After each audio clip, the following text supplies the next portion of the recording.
to trade Zeke. When you look at how this team has now formed itself offensively, you would love to get from under Amari and/or Zeke's contracts. The problem is they're going to be really tough to do. That's the only way you can do a makeover offensively.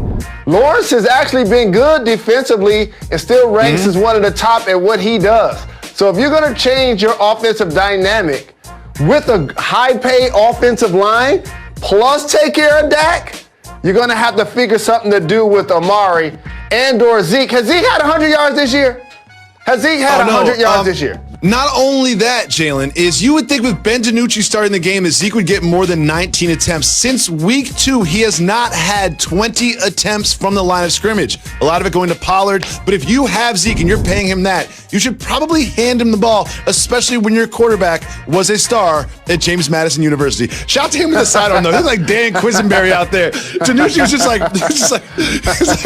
doing it out there. Well, moving on to a game that featured two good teams, not like the one we were just discussing. We have the 49ers and the Seahawks. The Seahawks making light work of the 49ers and Russell Wilson, 4 touchdowns, doing it so easily. What do you think of Russell and DK Metcalf's connection? First and foremost, the 49ers have dealt with massive injuries. Anytime Bosa gets injured, that's like a team losing a franchise quarterback. But I will say this, with him and Sherman being out, that team clearly has suffered a Super Bowl hangover.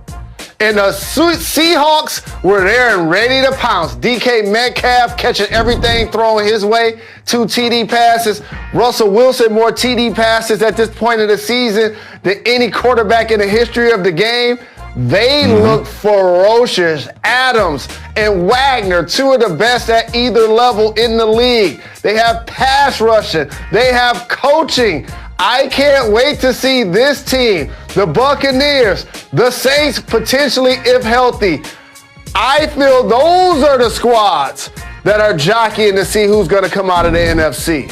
Well, I'm glad you mentioned the Buccaneers because Tom Brady of the Buccaneers actually has had one more touchdown pass through 7 games than Russell Wilson, but that is how close Russell Wilson is to the elite status. You know, you're not the only one that does research. Not the only one that does research for this, Jalen Rose.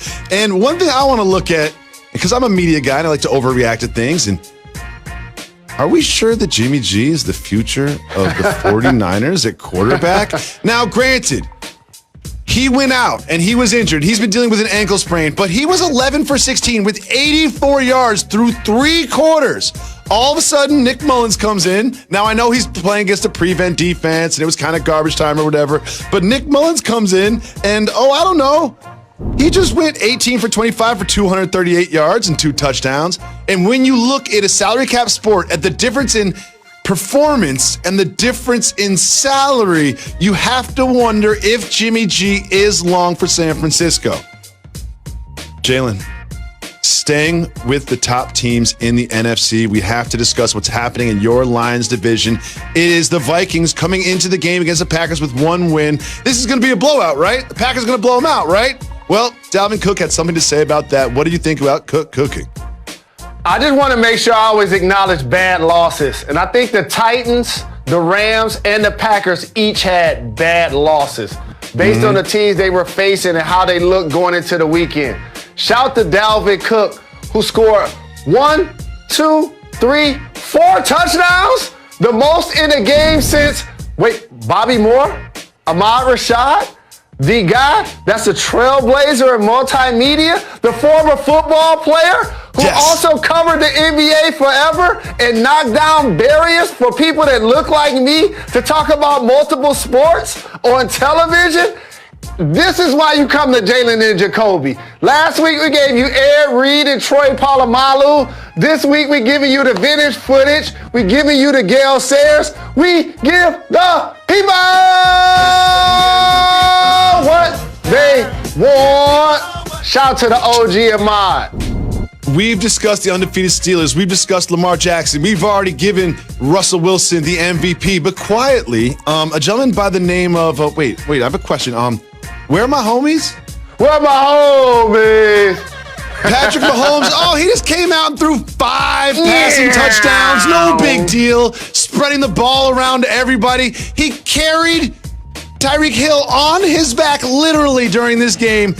Is Mahomes playing his way back into the MVP conversation? Eric B. for president. All I know is this. There better be teams lining up to take Bieniemy away from the Kansas City Chiefs so that the Chiefs have to give him a blank check to stay. Because they having way too much fun. It's Hardman. It's Robinson. It's Hill. It's Kelsey. It's Mahomes under center, spreading the football around, making it look easy. Oh, that's right. Who are they playing? Oh, the Jets. They'll do that to you as well. The Jets will do that to you. The Jets will make Ben DiNucci look like an all-pro quarterback. When we come back, we're going to show you a knockout that you will not believe, something you haven't seen since the days of Tyson. Stay tuned to see that. You're watching Jalen and Jacoby. Joke about how you will never be in Springfield in the Hall of Fame, but you were recognized by the Hall of Fame just a couple years ago. So salute to you and all your efforts that actually got you in Springfield through the back door. Moving on to the Saints and Bears game. This one was frankly closer than it should have been, but ultimately it was Alvin Kamara who ran and caught and gained the Saints to the victory. What did you think about Kamara's big day?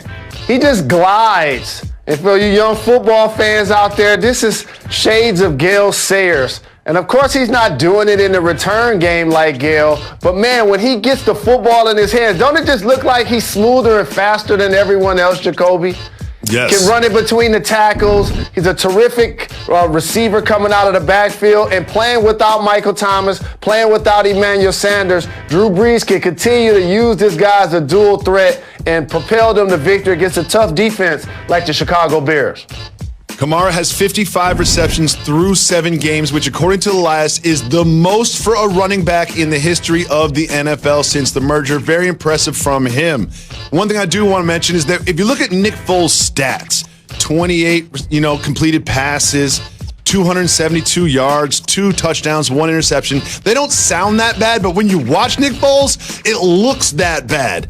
And I have to wonder if Matt Nagy isn't thinking, maybe we'll bring Trubisky back.